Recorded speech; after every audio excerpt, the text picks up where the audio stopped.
Welcome to Hortculture, where a group of extension professionals and plant people talk about the business, production, and joy of planting seeds and helping them grow.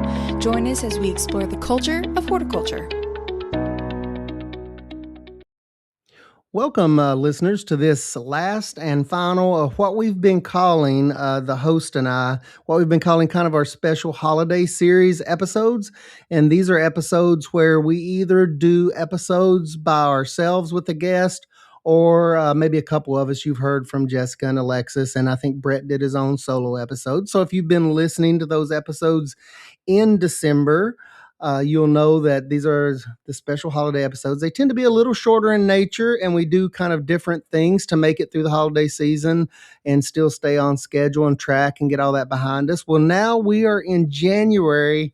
My goodness. And it is now here in central Kentucky, 65 degrees in January, and the sun is shining. It just as easily could have been 0 degrees with a foot of snow on the ground. Kentucky will absolutely always keep you guessing. But a really exciting discussion that I've looked forward to today with Lori Bowling. She's the Boyd County Horticulture Extension Agent. And when I was in the eastern part of the state, I had the pleasure of working with Lori for, Lori, I guess 10 years. It was a long time, and we did a lot of programming with other agents. We did a lot of group programming back during that time period in the eastern part of the state, and worked a lot together, and I really enjoyed that work. But before we get into the main topic today that I've been looking forward to talking to Lori about, a really exciting Master Gardener project, before we get into all that, Lori, you normally start with a general discussion topic. Well, I'm going to ask you, since this is wrapping up the year, we're in January now, but we're wrapping up our special holiday season episodes.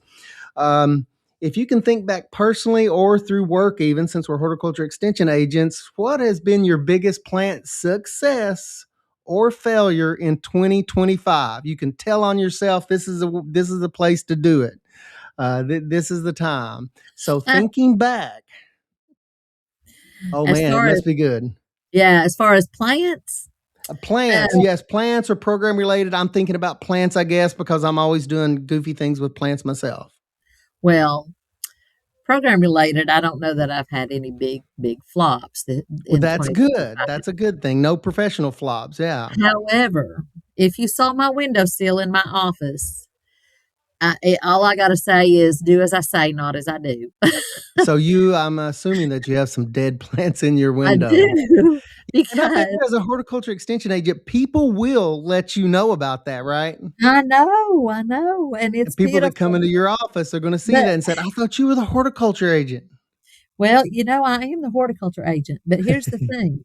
The horticulture agent doesn't just sit in this office and take care of plants. Ooh. She is out teaching and doing programming. Nice spin on it. Or you can tell people maybe it's a sick bay. Hey, these are or an experiment. How about that? It's a mortuary. Oh, okay. Not a sick bay. I've never heard of a plant mortuary. That's a new one on me. I have out back what I call a plant sick bay, where all the stuff that's not doing well, usually I'll dig it up and throw it next to like a compost pile or something. Then it does great when I quit bothering it. Yeah. But I've never heard of a plant mortuary. Yeah, that's a new one on me. Yeah. I guess I sort of had a plant mortuary. One of my biggest plant failures, or kind of a silly plant failure in 2025 of my own, was I was cleaning out it's a stacked flower bed. It's or stacked planters. There's like 6 that's kind of offset in a row, almost like a ladder. Some really nice planters, and they had some weeds in them from the previous year, what I thought were weeds. Well, me not paying attention, doing what I do, I was excited about pulling up and getting rid of all the weeds. And out of the 6 containers, I left one of the containers. I didn't have time to weed them all, so I left some of the weeds to pull later. Well, the plants grew in that container. They grew up, and I noticed they were these beautiful calibrachoas, hundreds of them. And I was like, oh my gosh, the calibrachoas I had in there the year before had self-seeded, which callies are not supposed to do that. Calibrachoas generally don't self-seed. Petunias a lot of times will, but the calibrachoas had self-seeded and came back true to type. And I transplanted those things everywhere. And I thought, my gosh, if I would have left those, the 5 that I pulled up, all of those callies, and destroyed them. And here's me pulling up plants that I should have known what they were, but I pulled up probably $500 worth of plants that had self-seeded beautifully. Mother Nature did not need my help. It Wow. just did it on its own. But yeah, that's my plant failure. But Well, yours is right out there for mine, at least, Lori. We're hidden in the back. yeah, You just wear mine yours are right loud and here for proud. everybody to see. Yeah, just for everybody to look at. Well, I admire that. I do have some scraggly looking plants. I have some Barbados lilies, which are amaryllis, in my office. I have some very sick peace lilies or spathiphyllums. My office kind of looks like a jungle in the corner. But I tell people, I'm like, listen, I pull these plants from other people or other places in the office where they got sick, and I'm trying to nurse them back to health. So no matter what, I'm trying to spin the storyline. So Yeah, yeah, you have the just tell plant people, ER. You have the plant yeah. ER. I have the mortuary. So yeah. Okay. Well, at least we're being honest. You're not telling people it's an experiment. You're just straight up telling them, hey, they're dead. Yeah, Yeah, they are. dead They're no dead. more. Well, we did not have Lori on the show today on this episode of Horticulture to talk about dead plants. We as horticulture agents much more enjoy talking about living plants and programs. Well, the program that I wanted Lori to tell us about today, some more detail, is one I learned about many years ago when I worked in the eastern part of the state. A really, really cool program with what I consider just huge impact in a whole entire region of the state and other states, from what I understand, Lori. And that is the Federal Correctional Institute Master Gardener Program that takes place. I guess it's the institutes there, the correctional facilities in Boyd County. Is that correct, Lori? Yes, it Well, is. Yes. if we could just start out talking about this program and how it came about, how you got together with the leadership there at the correctional facility and came up with a master gardener program that's a little bit out of the ordinary and that was held in a prison setting. So if you could tell us a little bit about that at first, I would love to hear the origin story of this awesome program. Sure. So, when I started working for Extension, I started back in 1997, and I actually started as a program assistant for horticulture under our agriculture agent. And he basically just let me run with anything horticulture because, I had the background and he knew that I was capable of doing it. Well, he got a call from the food service director at the camp. That the facility here in Boyd County, it's a minimum security, and it has a camp as well as Okay. a main facility behind the fence facility. Mm-hmm. So he got a call from the food service director of the camp. And at that time, they were having a lot back then. I think it was in 2000 was when this happened, 99 or 2000. They were having a lot of budget cuts, a lot of things like that. And he wanted to talk to our agent about putting in an orchard out there at the camp so that they could get more fresh fruit, at least apples, for the inmates, because they are required to give them feed them by the food pyramid, so many fruits and vegetables and all that every day. So the ag agent got me involved, and we got apples and pears planted out there. We got a specialist up here to help us, and we got an orchard planted. And that went over so well that they wanted us to start doing maybe some education with the inmates to help them along to be able to take care of the fruit trees in the orchard. And we decided, hey, what about let's do this Master Gardener program? This is education. We do it here in the public setting. We could do it in the camp setting there at the institution. And so they were all for it. And we started our first class. I believe it was in 2000 was when we did our first class. And every year that I would work with the education person there at the camp, but every year they would let inmates sign up for the class, and they would keep a waiting list. Waiting list. Wow. Yes. We only took a max of 25 students per class, and we always had a waiting list. And that's considered 25 for a Master Gardener class on average in the state of Kentucky. That's a big class, Lori. Yeah, wow. That is a very big class. And every year, I always had it in January. We would start in January. And every year, I always had a full class. Now, I would lose some to the SHU, which is the I can't remember what that shoe stands for, but it's the solitary confinement. They Yeah. would get in trouble and they would be put in solitary, and I would lose them. Some of them that would go there, they would come back and have to get caught up. Some of them ended up going back inside the fence, and they didn't come back to the class. But on average, I would graduate 18 inmates every year out of that program. So the big question that I always get is, I can understand you going in there and doing the teaching and teaching the curriculum, but to be a certified Kentucky Master Gardener, which these inmates were certified Kentucky Master Gardeners when they got done with the program. I was just going to ask you the Kentucky Master Gardener program, like all programs around the U.S., it's a big program. It's almost like a semester of vocational or freshman year college class, 10 to 12, very intensive, minimum program. So you offered the full program inside the prison, like the full experience? Yes. Like the full Master Gardener curriculum, which is, gosh, Yes. Lori, the manual itself is almost 400 pages. Yeah. So you did the full program. I did the full program, and I've done it that way every year. And I would always tell them, to me, basically, the information and the knowledge that they gained from that class, to me, was almost equivalent to a 2-year horticulture college degree. And they would do volunteer time. And a lot of people would say, well, how do they do volunteer time? They're That's my incarcerated. next question. Yeah. So, that began with them wanting an orchard, and somebody had to take care of the orchard. Well, the inmates that took care of the orchard, they would go do it after their job that they had in the facility.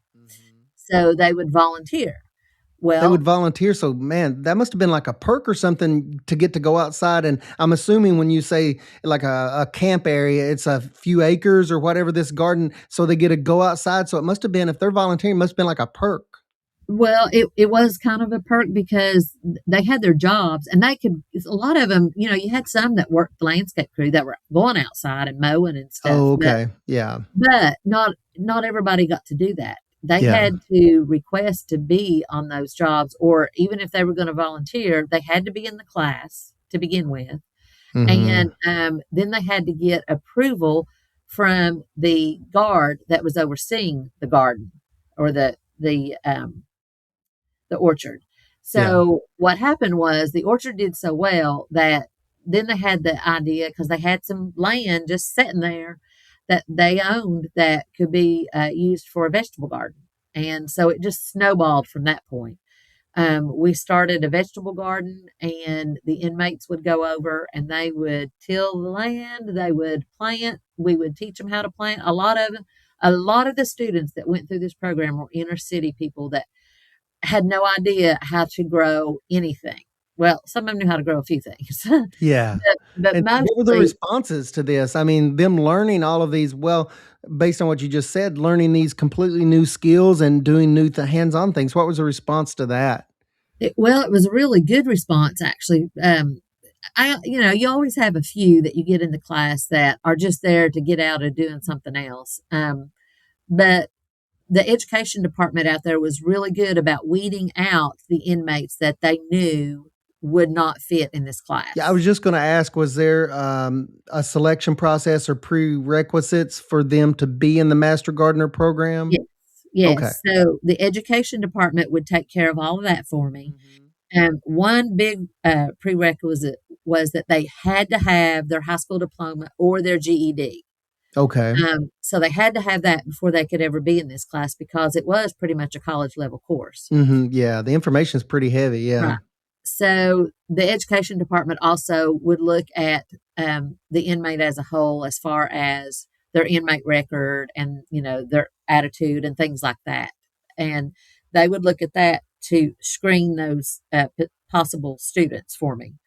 And by far, I got some really good students throughout the years in that class. I was always impressed, and I was very fortunate that you invited me a couple of times to come and do an individual session there when I worked in the eastern part of the state. And I was always, at first I didn't know what to expect. I thought, well, I'm going to come into a big class of folks that aren't going to be taking it serious. But I found that very quickly not to be the case. I went in, and the couple classes that I was fortunate enough to work with for a couple of educational sessions, they took it very serious. They asked some of the most intense kind of asked great questions. They were taking the class very serious. And I asked a couple of them after, the teaching portion was done of the class.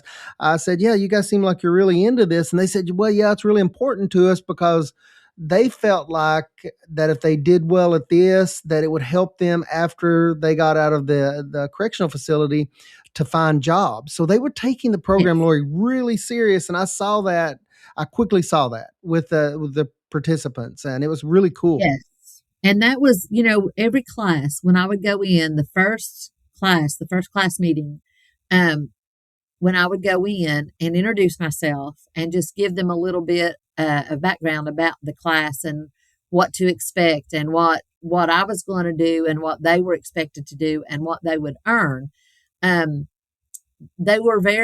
really got them interested, and they were really interested. I would explain to them that if they fulfilled all of these requirements, that they would get certified as a Kentucky Master Gardener, and that they would get that certification or that certificate, and they could use that when they got out on job applications, and attached with resumes, because it was recognized across the whole U.S. The Master Gardener program is a national program.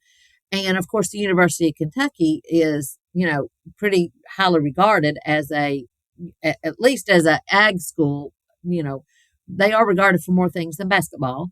I tell people that, but and I tell them, it's kind of impressive if you have this certification, and it could go a long way. A national certification, yeah. Right. And I would always encourage them, if they did get out and seek employment in the horticulture field, and they were going to use that certification, that if anyone needed to verify their certification, that they could give them my contact information, because it was on the, on the website or whatever. Because there's a lot of guidelines and training I had to go through to even be able to go into that facility. I was going to say, I imagine there's some requirements of you. Yes. Even though the program was the same, you probably delivered it. There's some special considerations I was assuming you had to make when you set this up. Yeah. Yes. But they were always really, really interested in the fact that it was something that they could use when they are released from prison. And the whole goal, and the longer I did this program throughout my career, the more I started to see the benefit from it.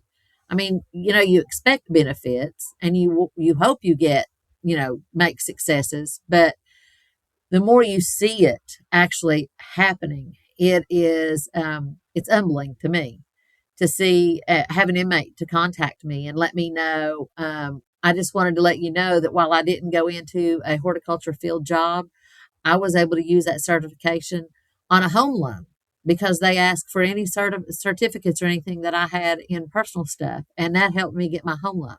I was going to say, hard skills is one thing, like horticultural skills. That's what the program's good at doing. But it sounds like they kind of were able to prove those soft skills because they had to show up someplace, both in their volunteer work. I'm assuming they had to watch schedules and do things. So hard skills, and that's probably those soft skills that help them, I guess. Some of them that may need to have developed some of those too, participating in a big program.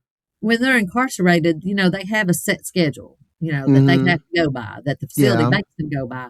Yeah. And when you add things like this in that aren't in that set schedule, and they show up, they still show up, and they still do, that's really good for them. Yeah. But I've had a lot of inmates over the years to contact me. I even had an inmate, I always encouraged them too, when they got back to their home county, to seek out their extension office and see if they had a Master Gardener program. And if they did, to see if they were, wanted to join, to see if they could join. I said, no, I'm going to tell you right up front, they're going to do a background check on you, and you're not going to pass the background check. And I said, but it's up to each individual agent and how the school, or the extension service operates, as to, if you want to join that program and be a part of that program, they can find a spot for you. And I said, if they need to contact me to verify your certification, they can. And I have had here recently, about 2 or 3 years ago, I had Pennsylvania contact me wanting me to send them proof of a gentleman's certification. Now, I don't keep a copy of all their certificates. I have Mm-hmm. every test that I have ever given at the Federal Correctional Institution in my files. So that's for 20, it's been 21 years, almost 22 years I've been doing this. And I have every test for that many years in case they need verification. Mm-hmm. So, but I have sent that and I have answered those requests. I always told them if you came to my office and you wanted to be a part of the Master Gardeners, I would find a place for you to work. I would find a place for you to be a part of the organization where you could fit in without damaging or interfering with our policies and procedures as far as that Mm-hmm. background check and things like that. But yeah, and here recently, a year and a half ago, we had a gentleman go through the program, and he is actually from not right here in Boyd County, but in this area, and he has gone back to his home county, and he is now teaching irrigation classes and some other classes for the extension service in the Oh, county. wow. It's phenomenal. It's phenomenal that And he I'm was sure he able. recognized the extension service being a part of that program with you. He probably maybe learned of extension through you, maybe. Well, Yeah. well, I think he was very familiar with extension, but I think he came from a farming background more so than the horticulture Gotcha. background, the Yeah. agriculture He background. kind of already knew. And yeah, so he knew about extension, but he didn't know everything that we had to offer. No. And now he's being able to give back to the program that he was able to take advantage of while he was incarcerated. Well, it's not surprising with as many years as this program's been going on, considering, let's say, an average of 20 to 25, and you do it every year, Lori? Pretty much Yeah, you've done it. So yes, the number of, you're almost like the school teacher that retires and then she keeps running into her students and hearing from her students.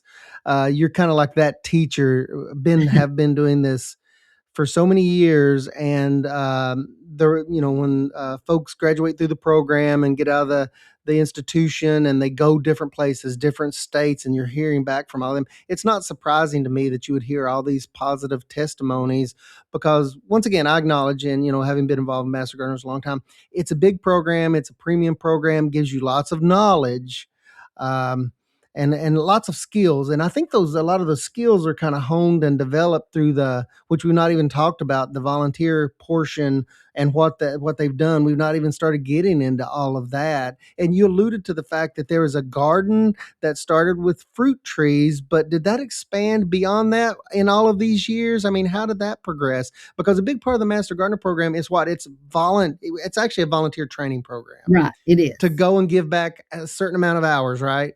Right, right. So it started out with that orchard, and about 2 years in, if that long, they decided that, hey, if we can raise fruit trees, we've got this land over here. If the Mm-hmm. institutional lettuce, there was a guard willing to oversee it. He took it. He took the idea, he brought it and talked to us about it.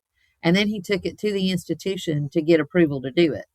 So they had about 6 acres that was 6 acres. yeah, it was just being mowed. Wow.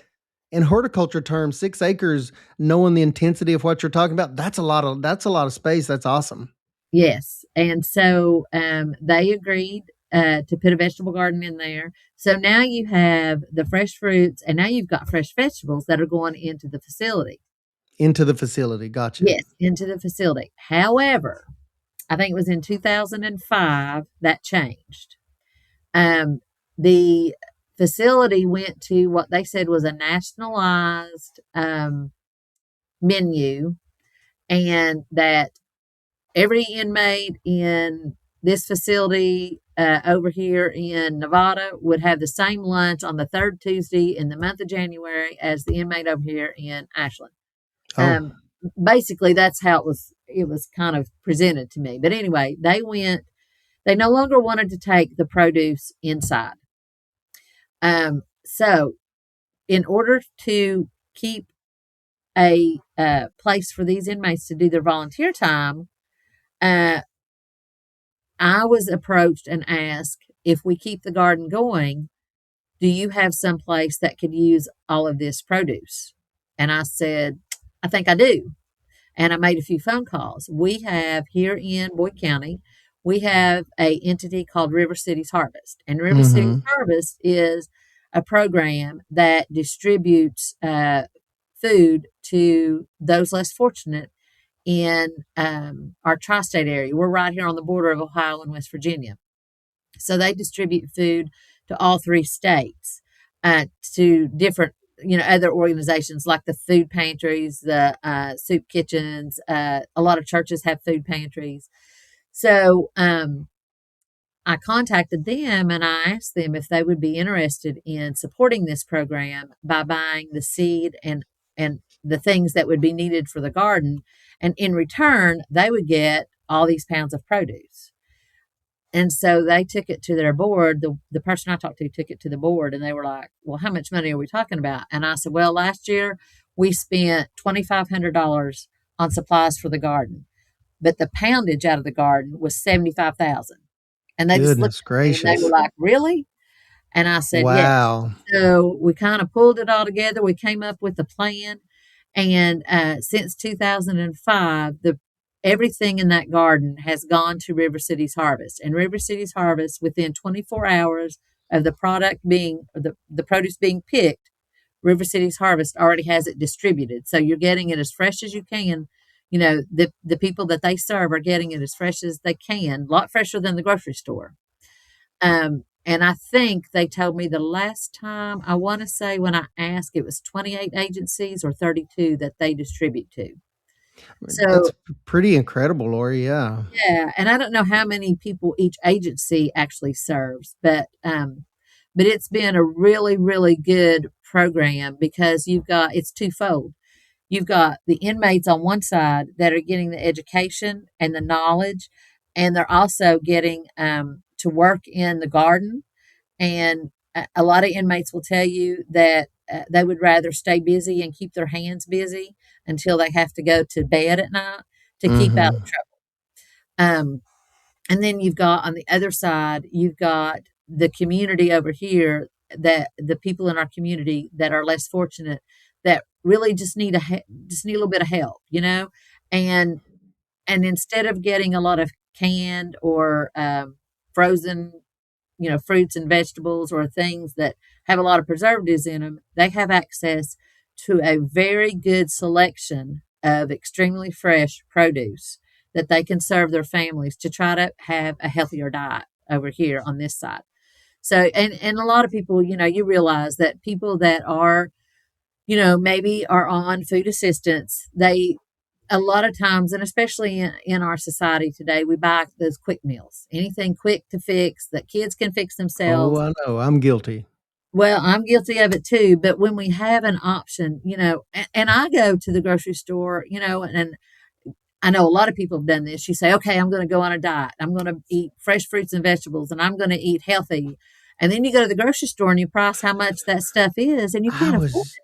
So just it's, going I was running numbers in my head, Lori. When yeah, you said 60, 70,000 pounds, and considering what the average cost of a pound of whatever fresh, I mean, we're talking about premium food products yeah, that just the prices are only increasing. I was running numbers in my head, Lori. That's an incredible number that my brain was trying to calculate. I was yes, multiplying out like how much yes, that much would equal in bell peppers, or whatever you're growing in fruits and apples or whatever. That's, yes. yeah, a tremendous amount of money.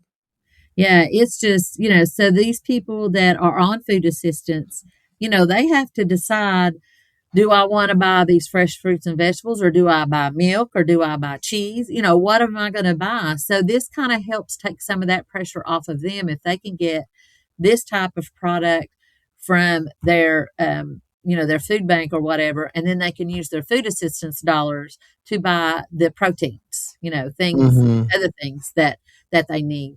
So to me, it's a win-win situation. Um, you've got two almost separate things that you're dealing with. On Yeah. this side, you've got education, and on this side, you're worried about health and diet. But it all works together. So I think I want to say I had the last numbers. sent to me the other day. Well, it's been before Christmas, and I can't really remember because I'm getting old, and things I slip think my we all mind. are, Lori. But I want to say that the final poundage for this year's garden was around 87 or 92,000. A lot of it Just depends on the amazing. weather. Mm-hmm. And a lot of it depends on if something happens at the facility where the inmates aren't allowed to go out on the weekend to take care of the garden because the guard isn't there. His job, he works Monday through Friday.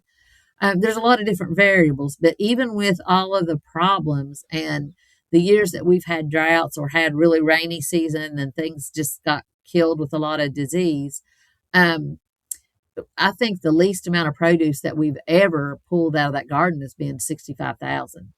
I mean, So, yeah, you you're know, really producing. I mean, that's a pretty good scale of production on those 6 acres, and it's been maintained over years.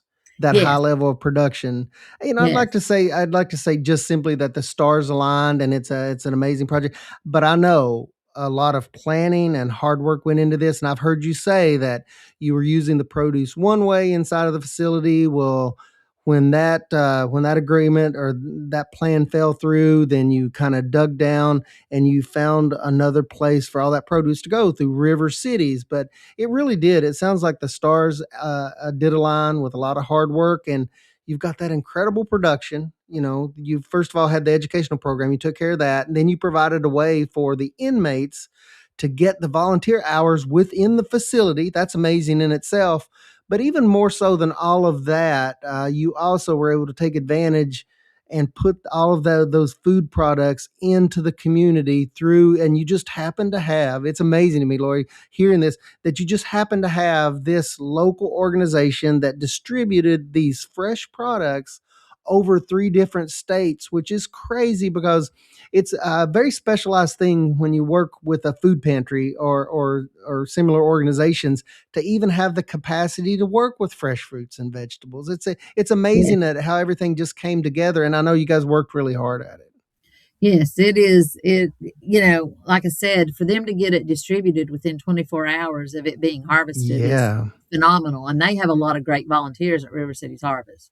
I have to guess So, that you guys are the biggest contributors to River City's harvest. as far as fresh fruits and vegetables, Fresh, we yeah. are. Yes. Yeah. Um, but and on the other side of that too, when that started happening, when we went to the partnership with River Cities Harvest, now when I go into the first class or the first meeting with the classes, I explain to them too about even though you are sitting here in incarcerated in this facility and not able to go out and do anything in the community, you can do something in the community. You can, even from sitting here. You are in Hmm. this program and you are going to help feed those in need in our tri-state area. And we totally, we completely appreciate everything that you're going to be doing this year to help feed those in our community. And you know what the biggest thing almost all the inmates say? That could be my family that Yeah, needs that I help. was kind of curious if they ever had a response when they learned that, yeah, they're taking a class and they're doing volunteer payback, but what was their response? I was curious, what was their response when you told them, no, this is a very real thing. The food goes to people Yeah, in need. So did they respond to that that then? yeah, that they definitely respond to that. And that kind of, if they're on the fence about whether they really want to be in that class, sometimes that pushes them over the fence because like I said, a lot of them come up to me after the class and thank me for what I'm doing and tell me, that it could be their family that needed that food and they're glad that this is going to the community and that they're glad that they're able to be a part of something like that. So Yeah. it gives them more of a purpose, because they're sitting there doing their time and they're doing their job inside, but they don't actually have a purpose. You know what I mean? They're just doing their time. So Yeah. now they can do more with their time and make a difference with their time. And hopefully it changes them enough that when they are out of the facility, when they are released from the facility, that, I hope that it will help them to look for ways to give to the community that they go back to or that they settle in. And like I said, a lot of them have contacted me over the years to give me success reports and to tell me how they're doing or to tell me what they did with that certification. So to me, that's a huge win. If I don't do anything else in my career, I have made the difference in a few inmates' lives. Yeah, it sounds like more than just a few, Lori. Over the course, you said what year? Over all of those years, this has been going on for many, many years. Yeah, you've touched a lot of lives over time. It sounds like, and we tell people when they take the Master Gardener program, we're pretty deliberate as agents. We're like, listen, our motivation is number one. Yeah, sure, we want to transfer horticulture knowledge to you, program participants. Ones like we're talking about today, or just the general public. We want to give them, but really we're about community betterment and putting that knowledge to work through volunteer work in communities. That's at the heart of the program. And it's been really neat, this program, that you did just that, and you reach beyond the facility. Even though they are in the facility, they're not going outside of the facility.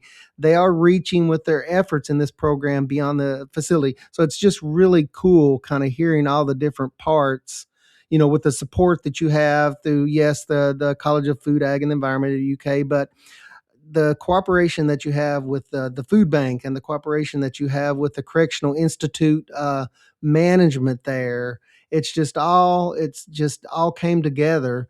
And once again, I know you guys worked hard at that, but like, what kind of advice? I know that you've been approached a lot, Lori, for other people because I mean, this program's gathered kind of national attention. I know I've seen it on the news, and I'm like, oh, I know this person, Lori Bowling, and the folks there. But what advice would you give for someone that would be interested in maybe trying to start a program similar to this? I mean, is there kind of things that you would tell them straight off, or? Well, I know a lot of different agents in different states even have started garden programs in Mm-hmm. correctional institutions, whether it be federal, state, or local. What makes this one so unique, as far as I know, there is no other Master Gardener program with a garden program in Yeah. any other facility that I'm aware of across the U.S. There may be, but I'm not aware of it. That Um, actually have like the garden area within the facility, you mean, or? well, they may have the garden area within the facility, but they don't do the Master Gardener program. They don't do that. Got you. They may That they may they grow some just things, but yeah, right, yeah, and they may do some plant classes or horticulture classes, but they're not getting a nationally recognized certification like the yeah, inmates that are going through the Ashland program. yeah. Um, the first thing, I have a lot, like you said, I have a lot of agents that will come to me and ask me about it. The problem, some of the problems that you have are, especially if you go into a county program, you have a Hmm. high turnover of those inmates. They may be there, they're not there the whole time to go through the whole class. Yeah, I ran Um, into that, Lori, and I never would have thought about that. But that's a great point. Our local 4 or 5 years ago in my local community, we had the local county facility approach us, and I said, "Well, it's a 12-week program. Then they have to give back 40 hours to complete the program." And they said, "Oh, that's not going to work for 80% of our folks." right, And so that was our roadblock. Never would have thought about that, Lori. That's a great right. point. So that is a hindrance in certain settings. In other settings, maybe the state or the federal program or institutions. First of all, you want to make sure that the powers that be at those places are on board with it, because if they're not, it will just be an uphill battle all the way. Um, you need to make sure that they fully understand how that program is going to work, and that they fully understand that there has to be something for these people, the students that go through the class, to be able to do the volunteer time on.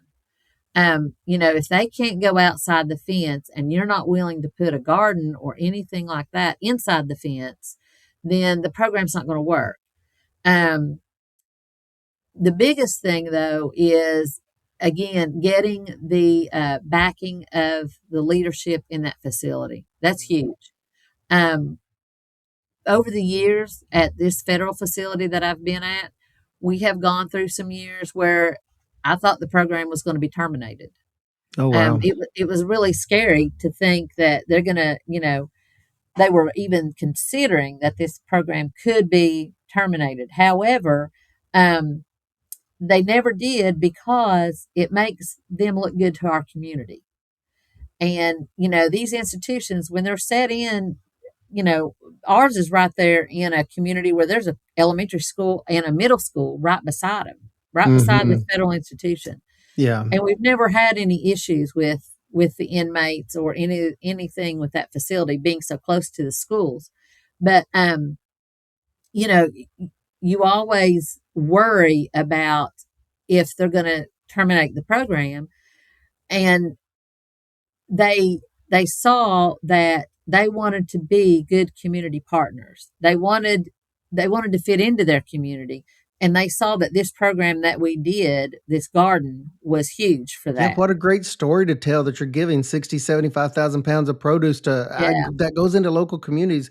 What better story can you tell? Not only that, but the development of the inmates that within the facility. What a great story. Yeah.